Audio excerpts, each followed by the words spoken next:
Yang seri 2, seri 1 dan seri 2 itu kampanye 2 kali.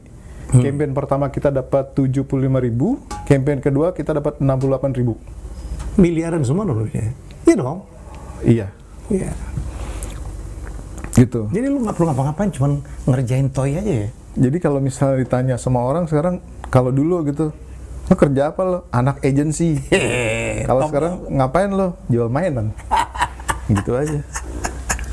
Jadi jual mainan tuh bisa miliaran tuh, Pak.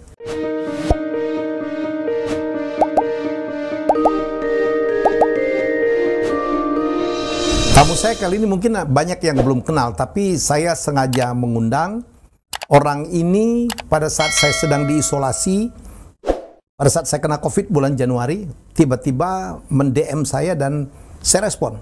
Wow, karena dia tunjukkan apa yang dia lakukan dan ini menarik. Dan saya pikir kreator-kreator Indonesia, anak-anak muda Indonesia ya harus kenal. Dan barangkali dia bisa membantu ya. Langsung aja saya sebut namanya juga aneh banget, Utama Prastama, gitu, Tom ya? Iya. Tom and Jerry. Thank you Pak Helmi sudah diundang. Kehormatan buat saya. Jadi sebenarnya dia ini tinggalnya di Amerika sebenarnya ya? Di Louisiana. Louisiana, Lafayette. Bukan di New Orleans. Bukan. Berapa jauh sih dari New Orleans? 180 kilo barat New Orleans. Kenapa milih ke situ? Karena partner saya posisinya di situ. Di situ ya? Dan Oke. cost living pasti lebih murah. Jauh lebih murah. Jauh lebih murah. Kotanya Creole gitu juga? Cajun. Creole sama Cajun itu beda, Pak. Oh, apa bedanya? Jadi ada bedanya. Kalau Cajun itu Prancis dan Native American. Native American. Sedangkan Creole itu ada nuansa Afrikanya. Afrika. Ya, makanannya pun beda. Oh. Sebetulnya begitu. Jadi Voodoo di mana voodoo? voodoo di Creole. Di Creole. Tapi voodoo-nya sendiri sudah diaku sebagai South, traditional South magic gitulah. Saya pernah ke New Orleans, so different. Ya. Kayak bukan di Amerika situ ya. Ya. Ya, kecuali kalau kita ke Mississippi ya, kemudian ada terlihat sesuatu yang berbeda lagi tuh. Ya. Ya, ya. Orang hitamnya tapi gede-gede ya. Iya, kalau orang, Gede-gede, kalau orang hitam di Amerika semua gede-gede. Gede-gede. Wah, dan mereka pede-pede aja tuh. Saya ke sana pas Mardi Gras, Tom. Ya. Ya, Menyenangkan pasti, Pak. Sangat menyenangkan ya. Anak kecil jangan ke sana. Nggak boleh. Ya. Nggak boleh Kalau ke sana. lagi minta lempar beats itu suka buka kaos. Iya, iya, iya, buka kaosnya gitu. Gua kemarin ke sana kita melihat itu dengan istri saya. Celakanya buka kaos itu yang tua-tua semua gitu. Mau lihat juga segen, nggak dilihat rugi ya, Pak. Ya? Dan New Orleans adalah kota jazz, kota blues ya. Musik, Wah, musiknya musik kuat, berasal- makanannya oke. Iya. Aduh. Tapi public transportationnya agak parah ya. Saya Iya. pernah 2 jam menunggu nggak dapat. New Orleans kesana kemarin anaknya akhirnya jalan kaki. Jalan kaki. Kalau lagi pesta. Oke Tom, Yes. ceritakan apa yang Tommy lakukan di Amerika. Jadi Sehingga lu gue undang ke sini. oke. Jadi saya perlu cerita sedikit. Apa yang saya lakukan adalah saya membuat sebuah usaha. Ya. Di Dengerin mana- ya. Iya, di mana investmentnya tidak dari venture capital, Ya. tidak dari modal sendiri, Oke. tidak meminjam ke bank. Ini usaha dalam bidang industri kreatif ya. Industri kreatif. Oke. Kami bergerak di bidang action figure, toys, Toys. komik, games, dan nanti akan menjadi satu studio animasi. Cuman kalau misalnya induknya dari perusahaan kami adalah IP creation, IP, IP creation. jadi Oke. lebih IP. Jadi mau bikin IP buat animasi, mau bikin IP buat games, mau bikin IP buat mainan, toys. Kami menjadi studio yang menyediakan tenaga, resource untuk membuat IP untuk kami sendiri atau untuk perusahaan lain. Apa nih maksudnya? Menyediakan resource, Kami punya tenaga kreatifnya. tenaga kreatif, terus Nah, jadi gini, kami memulai studio ini dengan mengerjakan existing IP yang sudah ada. Jadi kami mengerjakan klien seperti Hasbro, Hasbro. Seperti- Hasbro itu G.I. Joe ya? G.I. Joe, G.I. Joe, oke. ya, lalu Disney, Disney, lalu Warner Brothers, oke. dan partner yang paling lama sama kita adalah Nickelodeon. Nickelodeon. Nickelodeon. Oke. Gitu. Ngerjain apanya aja dong? Kami mengerjakan untuk Disney, kami mengerjakan promo art, untuk Warner dan Nickelodeon kami mengerjakan konsep art. Oke. Gitu. Until one day, Until Tommy one day, membuat sendiri. kita mikir kita sudah cukup lama nih ngerjain IP orang. Kenapa kita nggak ngerjain IP sendiri ya? Oke. Gitu. Kenapa kita nggak ngerjain IP sendiri? Lalu dari situ kita lihat kalau mau eksis di market US, harusnya kita lihat apa yang eksis di market US kan? Iya. Kita lihat waktu di toko-toko dan retail-retail US. Oke, kita mau masuk di genre action figure. Action figure. Action figure itu mainan toys figure, ya. Itu gede banget di Amerika ya. Kalau industri toys di Amerika, value-nya tuh sekitar 27 billion dolar. 27 billion dolar, come on. Ya. Itu artinya hampir 400 triliun lah ya. Ya. Oke, terus Dengan perusahaan nomor satu yang berkuasa itu Lego, itu sekitar 7 billion. Lalu Bandai itu dari Jepang, Pak. Jepang Bandai. Bandai itu sekitar 1 billion value. Yang terakhir ada Fisher and Price. Oke. Fisher and Price itu sekitar value 700 juta dolar. Sisanya bagi-bagi. Sisanya bagi-bagi. Nah, saat itu kita lihat yang di retail itu penuh dengan genre superhero. Robot superhero tuh Marvel, DC. Robotnya Transformers, G.I. Joe, tentara. Sisanya princess, Barbie, apa namanya? Pony, My Little Pony. Terus yang cewek, yang pokoknya mainan perempuan. Nah, dari situ kita lihat ini belum ada yang monster nih, saya lihat gitu. Iya. Bagaimana kalau kita sekarang create karakter monster? Karakter monster ketemunya itu sebetulnya bukan nggak monster sekali, cuman seperti manusia binatang, animal man akhirnya menjadi animal warrior. Kita kembangin. Jadi mukanya animal, badannya orang. Ya, badannya orang. Which is sebetulnya untuk sebuah genre animasi dan komik di Amerika itu bukan hal yang asing. Kepalanya binatang, badannya orang itu udah bukan hal yang aneh. Iya. Okay. Nah, dari situ kita lihat, kita riset sedikit, kita riset market, sama kita riset kreasinya dari IP yang mau kita kembangkan ini gitu. Dari situ kita lihat, ya udah kita coba nih gitu. Pertanyaan kedua adalah modal dari mana? Tentu saja modal riset dan modal sampai bikin prototipe dari kita. Kita spend lah sekian. Boleh sebut? Sekitar 5.000 US. 5.000 US, oke. Nggak banyak waktu itu. Lalu teman saya yang sudah pernah duluan di Kickstarter bilang, ini kayaknya potensinya oke. Bagaimana kita lempar ke Kickstarter aja? Kickstarter apa? Semacam crowdfunding? Kickstarter adalah satu platform crowdfunding yang cukup populer di Amerika. Oke. Berdirinya 2004, lalu tapi naiknya rada lama. Jadi dia naiknya itu baru 2009. Oke. Baru naik. Platform Kickstarter menjadi pilihan nomor satu kalau sekarang, mungkin sampingnya adalah Indiegogo untuk kreator-kreator indie. Menjadi pilihan untuk kreator mendapatkan pemodalan dari online dan dari masyarakat. Dari masyarakat. Jadi Kickstarter, menurut catatan saya terakhir, dana yang sudah terkumpul atau enggak proyek yang sudah di-back oleh Kickstarter itu sudah mencapai 3,3 billion. 3,3 billion dolar dengan listed backer, jadi investor yang terdaftar itu ada sekitar 8 juta investor.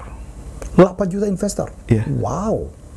Rata-rata, di mana rata-rata mereka bisa spending sampai dengan rata-rata rela untuk spending, rela untuk invest, rata-rata mereka itu 197 dolar sampai 200 dolar. Untuk satu proyek. Satu entry, satu proyek. Untuk satu proyek.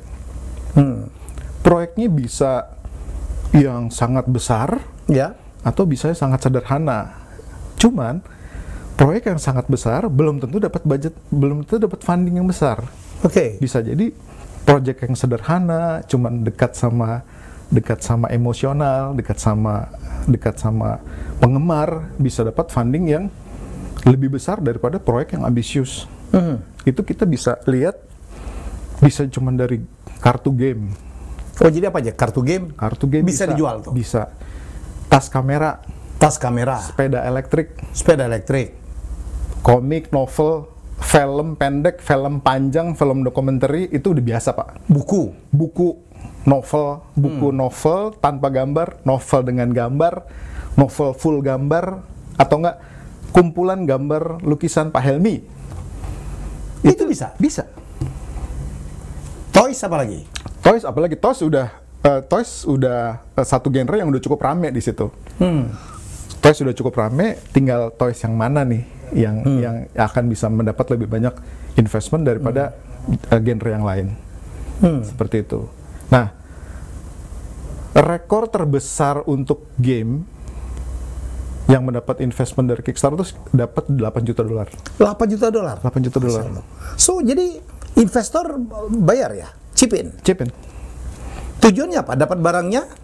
Nah, keuntungan dari Kickstarter yang ini juga perlu saya share adalah selain dapat investment, dia langsung dapat marketnya. Iya, karena investor itu Akan menjadi market pertama. market pertama. Yes. Jadi orang bayar itu untuk dapat barangnya. Gue mesen nih. Yes. Jadi ini kayak pre-order sebenarnya. Pre-order.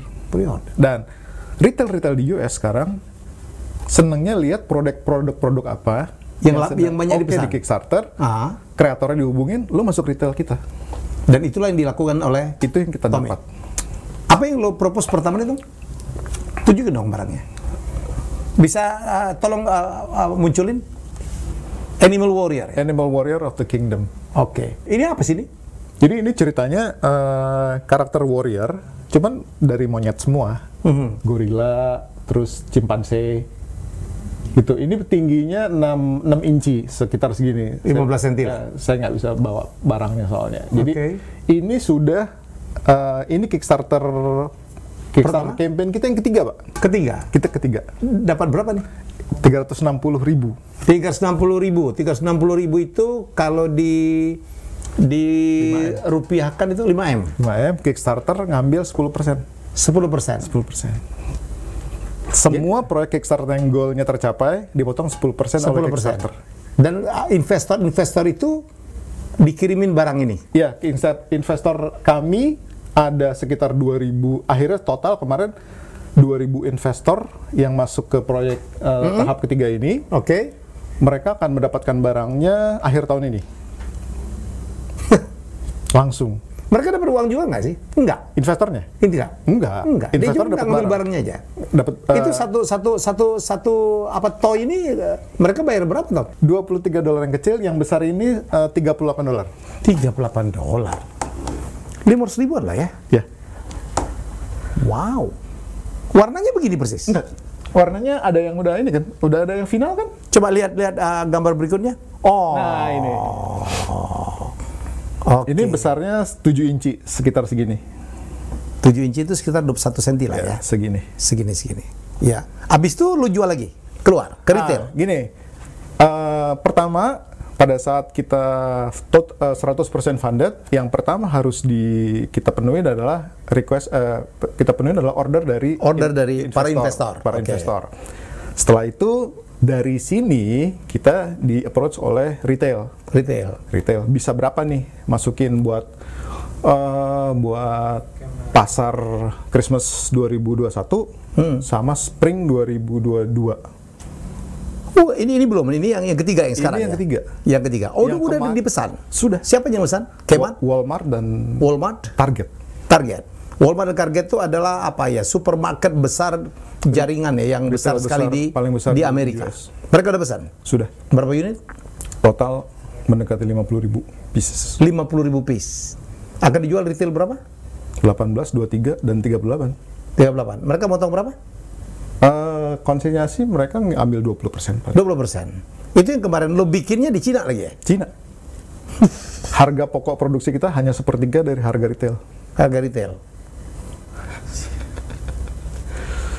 Banyak duit dong ya. Alhamdulillah, rezeki anak soleh, Pak. Iya, lo ngajak-ngajak gua kayak. Kita ke New Orleans kayak. Amin. Di New Orleans ada yang roti yang pakai itu apa namanya? Benyet ya? Iya, yang donat goreng dikasih gula, tepung gula. Iya, itu aja. Enak banget, bro. Iya, tapi gara-gara itu New Orleans punya tingkat diabetes yang sangat tinggi. Oh iya ya. Untung gua nggak lama di situ ya. Ya. Tapi the whole America memang punya tingkat diabetes. Oh ini nih, ini retail. Ini tahap ini yang phase 2 yang sudah masuk retail sekarang di US. Dulu dapat Kickstarter berapa tuh dulu? Yang tahap kedua kita tahap kedua yang seri 2, seri 1 dan seri 2 itu kampanye 2 kali. Campaign pertama kita dapat 75.000, campaign kedua kita dapat 68.000. Miliaran semua dong ya. Iya dong. Iya. Iya. Gitu. Jadi lu nggak perlu ngapa-ngapain, cuman ngerjain toy aja ya. Jadi kalau misalnya ditanya sama orang sekarang, kalau dulu gitu, lo kerja apa lo? Anak agency. Kalau sekarang ngapain lo? Jual mainan. Gitu aja. Jadi jual mainan tuh bisa miliaran tuh, Pak.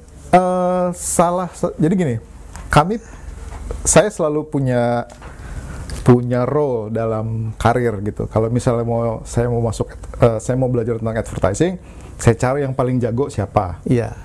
Saya waktu itu masuk Lowe, terbaik, agensi terbaik pada saat itu. Lowe Lintas. Sekarang menjadi Mullen Lowe. Iya. Saya di situ cukup lama, Pak. Pegang brand besar Unilever, just name it ya. Lumayan. Alhamdulillah. Lalu waktu saya masuk mainan, saya juga cari yang terbaik, siapa yang bisa jadi mentor saya waktu itu. Akhirnya? Thank goodness kan kita punya klien Hasbro. Kurang apa lagi gitu. Oke. Dengan value yang sebegitu besar, dengan network yang segitu luas gitu. Ya kita curilah ilmunya dari Hasbro. Curi abis-abisan.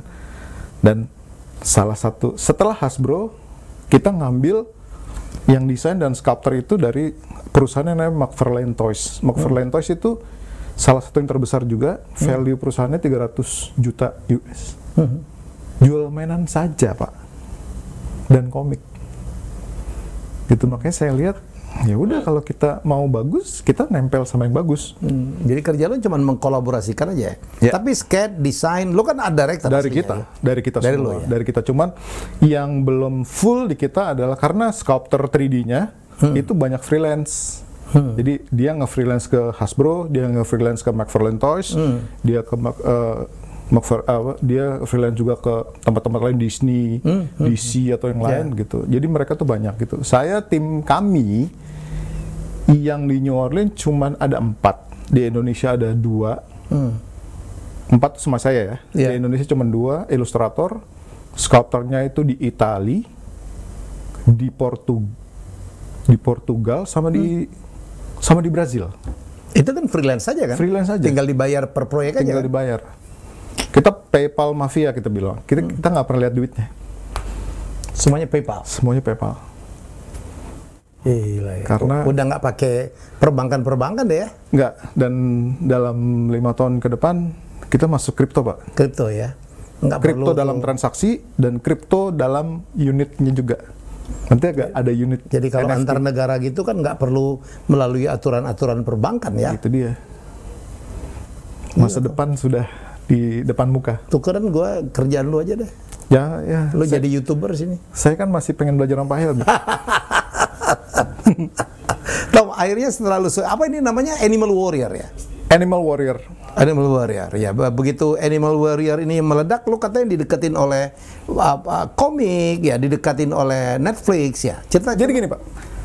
Tahap keduanya dari Animal Warrior itu kita diselipin sama satu proyek lagi. Jadi orang yang numpang perusahaan kita untuk bikin figur tentara. Orang ini selain dia punya link sama Hasbro yang kuat, ternyata orang ini bos Netflix, Pak. Bos Netflix di LA. Dia bikin figur tentara sama kita. Terus kita nemu teknologi yang belum dilakukan oleh Hasbro.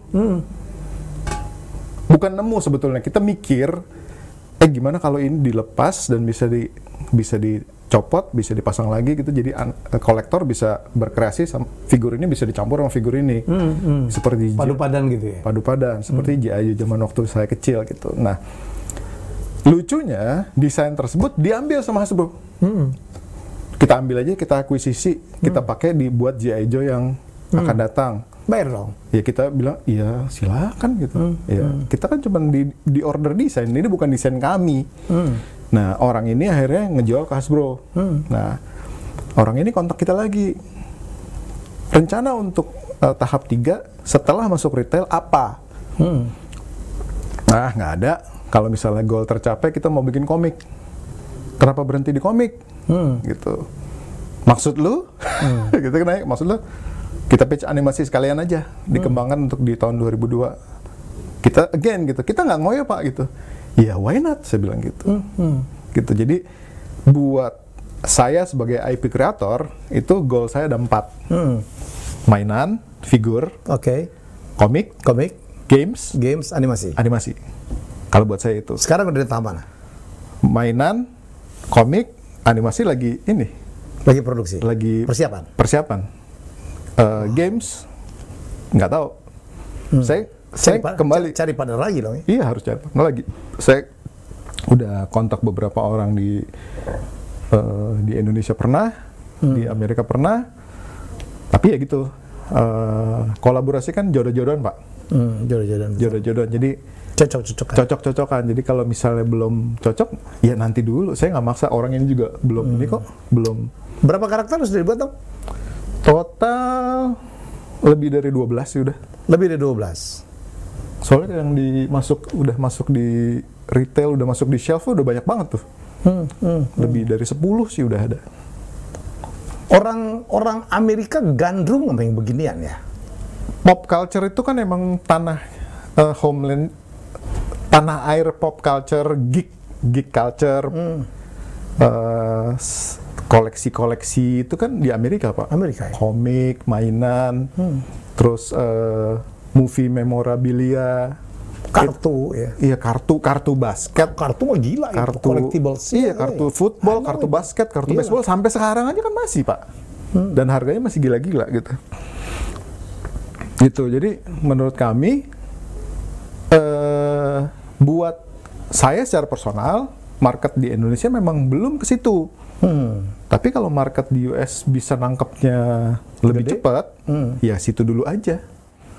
Gitu. Jadi market itu memang nggak harus di tanah air kok gitu. Saya lihatnya gitu. Oke, Dan.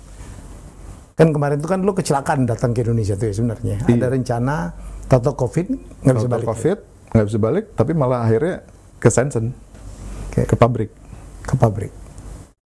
Usaha terus. Dan akhirnya ketemu saya dan Tommy mempropos banyak hal, mau ketemu dengan Bro Sandi lah, ya kan. Sebenarnya Tommy kan bisa membantu banyak anak-anak Indonesia, kan hebat, kreasinya luar biasa ya. Bagaimana kita masuk ke pasar Amerika, dananya nggak perlu bingung ke bank, kemana-mana, tergantung kepada pemerintah. Ya, artinya dengan Kickstarter bisa bantu dong ya. Iya, jadi saya lihat gini, kreator Indonesia itu nggak kurang-kurangnya Pak, nggak kurang jumlah, nggak kurang hebatnya, kurang talentanya. Ya, betul. Tapi waktu saya nanya ke teman-teman gitu, saya punya teman yang berkarir di sana, lalu pulang. Nggak tahu ya Pak, saya ini maaf kalau salah, mentalnya masih drafter sih Pak, mentalnya masih pekerja gitu, belum mental yang entrepreneur gitu. Masih worker, belum kreator. Belum kreator Gitu. Padahal hari-harinya mereka yang menggambar terus tiap hari, yang bikin 3D special effect juga tiap hari bikin special effect gitu. Iya. Pertanyaannya kan saya sama dari, let's say kamu kerja 10 jam, spending 1 jam nggak untuk kreasi kamu sendiri? Alasannya hampir rata-rata sama, nggak ada waktu bos. Iya. Lah kan ini cuma 1 jam dalam satu hari. Iya, saya ingat ya, saya benar-benar ya. Saya ketemu banyak cerita, pernah ketemu langsung, saya pernah ketemu Juliani Santosa ya, yang dulu mengerjakan salah satu tim animasinya Adventures of Tintin ya, kemudian Avengers gitu. Saya ketemunya anak Lampung ini, ketemunya saya di Santa Monica. Dan dia cerita di Weta Company, Weta ya betul ya? Weta orang Indonesia banyak banget. Weta New Zealand banyak orang Indonesia. Banyak orang Indonesia. ILM banyak orang Indonesia. ILM Singapura banyak orang Indonesia juga. Iya ya. Saya dulu ingat banget. Dulu ingat Saya ingat waktu cerita pertama, oh itu orang Indonesia yang bikin. Iya. Lion King kalau nggak salah ada orang Indonesianya. Iya. Habis itu, Avengers, ya. Iron Man. Orang Indonesia banyak yang ngerjain ya. Ada orang Indonesianya. Iya. Yang lucu tuh dulu tuh, ingat nggak kalau kita nonton Forrest Gump? Nah, ada bulu angsa yang di openingnya. Yang di opening, yang melayang-layang kemana-mana sampai ke jatuh ke kakinya itu kan animasi. Katanya itu orang Indonesia. Ngerjain Indonesia. Katanya. So many. Banyak. Tapi adakah dari mereka yang kemudian akan muncul menjadi seorang kreator seperti lu lah? Ini kan harusnya ada, dan bukan satu-satunya, salah satu yang saya kenal dan pernah ketemu dan saya hormati adalah Mas Pinot yang sekarang di New York. Mas Pinot itu putranya almarhum Pak Dwi Kun yang bikin Panji Koming. Oke. Mas Pinot itu sekarang di New York full time animator. Dan create atau mengerjakan pesanan? Create pesanan tentu saja untuk dapur ngebul, yeah. pesanan orang. Yeah. Tapi kreasi dia sendiri nggak berhenti, Pak. Itu kalau mau kreator lokal, kalau mau cari role model, Pinot lihat Mas Pinot. Oke. Tom, apa yang lu bisa lakukan untuk membantu anak-anak Indonesia yang sekarang mereka, waduh, kan Bro Sandi kebetulan teman kita juga ya, Yeah. kepengen betul kita tumbuh gitu, ekonomi kreatif gitu ya, dengan talenta yang tidak kekurangan ya. Persoalan mereka tuh kadang-kadang mereka cuman nggak tahu caranya gitu, mencari dana di mana, memarketingkan seperti apa dan apa barang yang laku untuk pasar. Bisa bantu dong mestinya? Iya, jadi seperti yang kita pernah discuss saat itu ya Pak ya, sebelum PPKM kemarin, kita sempat ngomong jauh, lalu kepotong beberapa hal. Karena saya lihat talentanya banyak dan talentanya emang oke gitu. Dan kalau emang mereka punya kreasi yang mau dilempar gitu. Soalnya kan orang kita kan selalu stuck sama jargon-jargon go internasional. Go internasional. Tapi go internasional itu gimana sih caranya? Kemana sih? Apa yang harus dilakukan di pertama sih gitu. Nah, kalau saya lihat nggak kurang-kurang juga Pak sebetulnya banyak kontes-kontes bikin ini dan bikin itu gitu. Penjurian ini, penjurian itu, kayak salah satu brand rokok juga pernah bikin kontes inovator, inventor, yang semacam itulah Pak. Brown. Yalah, jarum gitu black apa gitu. Iya, jarum brown. Ya. Tapi setelah itu barangnya kemana? Pertanyaan saya gitu, misalnya saya sebagai juri pun, atau saya sebagai investor, kalau barangnya nggak kemana-mana, saya kan ngerasa dosa gini Pak, barangnya nggak dapat market ya, terus mau dikemanain ya gitu. Nah, kalau kita bisa mengkurasi kreasi dari kreator-kreator. Jadi diperlukan kurator ini ya? Exactly. Mana yang laku ya? Begini ada loh. kurasi. Ya. Lalu ada, ya kita sok-sok jadi inkubator lah Pak. Kita jadi inkubator untuk kreator lokal. Nah, kita yang udah punya pengalaman, kita nunjukin, ini kayaknya oke untuk masuk market internasional, atau untuk masuk campaign Kickstarter dengan adjustment ini. Yang ini rada susah ya. Kayaknya mesti lo cari ide lain seperti itu. Apakah kita bikinnya nanti kontes, atau misalnya kita bikin kurasinya satu-satu aja kita samperin, atau enggak orang lempar aja ke kita dulu gitu. Tapi kalau misalnya bisa bantu Tommy? Insya Allah bisa Pak. Gitu. Bisa. Soalnya saya lihat talenta kita tuh jangan main di kolom kecil lah. Kalau bisa main di kolom besar, iya dong. Kalau bisa main di kolom internasional, main di kolom internasional gitu. Karena kolomnya di sana, bukan di sini ya. Di sana. Di sini ada tapi kecil banget. Iya. Katanya udah ada yang diinkubasi ya, udah ada yang berhasil ya, yang Tommy bantu. Beberapa rekan sudah mulai, tapi kita terus guide gitu supaya arahnya memang misalnya mau masuk pasar Eropa seperti apa, mau masuk pasar Amerika seperti apa. Karena banyak kita ngerasa nih gitu, wah ini Indonesia banget nih, wah ini nasional banget nih, merah putih banget. Begitu lempar ke Singapura nggak bunyi. gitu, atau baru lempar ke Filipina nggak bunyi. Nah, kita nggak usah jauh-jauh, banyak kreator konten lokal gitu yang jutaan follower di sini, begitu ke Singapura nggak bunyi, gitu, karena sorry to say bahasanya tidak universal, kontennya tidak bersifat konten universal. Kalau kita bisa kecilin lagi skupnya, tapi dengan fokus ini adalah konten universal, dengan message internasional, tapi local made, itu yang kita kejar dari situ, Pak. Menarik nih. Ya. Gue bantuin lo. Insya Allah, thank you, Pak. Kita bantuin. Gue seneng banget ya. Nanti gue akan ngomong dengan Bro Menteri deh, Bro Sandi. Ya, jadi ini harus kita sambut lah ya. Kita harus, apalagi Sandi sekarang kan kepengen banget kita go internasional. Karena orang kita tuh hebat gitu. Hebat. Jadi diperlukan seorang kurator yang juga menginkubasi, membimbing supaya bisa menembus pasar Amerika, bisa menembus pasar Eropa gede juga ya. Eropa lumayan gede, cuman Eropa itu kan karena culture-nya kuat, mereka juga pilih-pilih jadinya. Pilih-pilih karena mereka kreator-kreator lokalnya juga gila-gila di situ. Oh gitu. Ya. Kalau dari ilustrator lokal aja, ilustrator Indonesia maksud saya ya, itu yang gambar buat Marvel, gambar buat DC, itu udah banyak, Pak. Dan per halaman mereka bisa $500 per halaman, kalikan 22 halaman per bulan. Gajiannya udah gajian eksekutif, CEO lah itu. Ya, senior manager lah. Dan banyak yang tinggal switch sedikit, kenapa nggak bikin sendiri?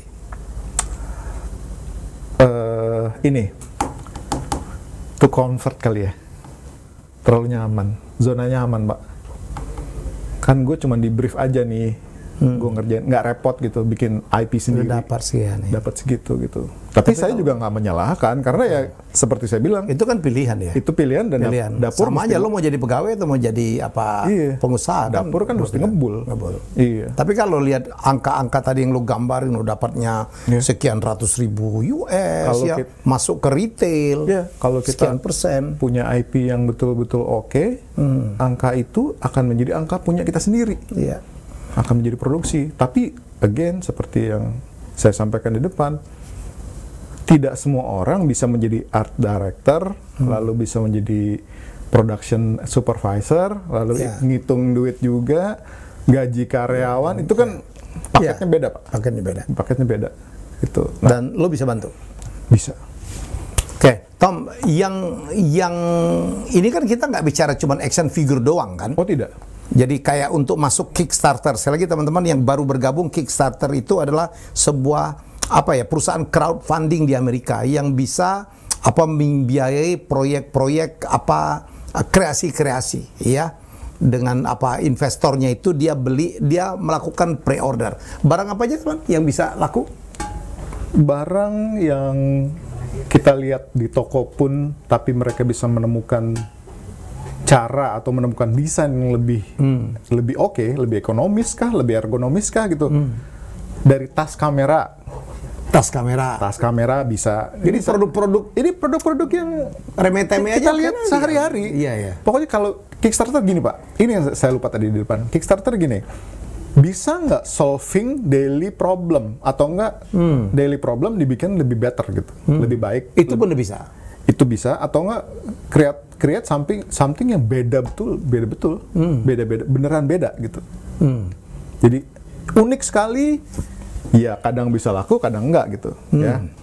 Jadi dari bantal pesawat yang di bantal leher tuh, itu ada jaket yang bisa dingin otomatis atau panas otomatis. Ada. Barang-barang inovasi gitu ya? Iya, tas kamera, sepeda goes tapi semi elektrik. Ada. Terus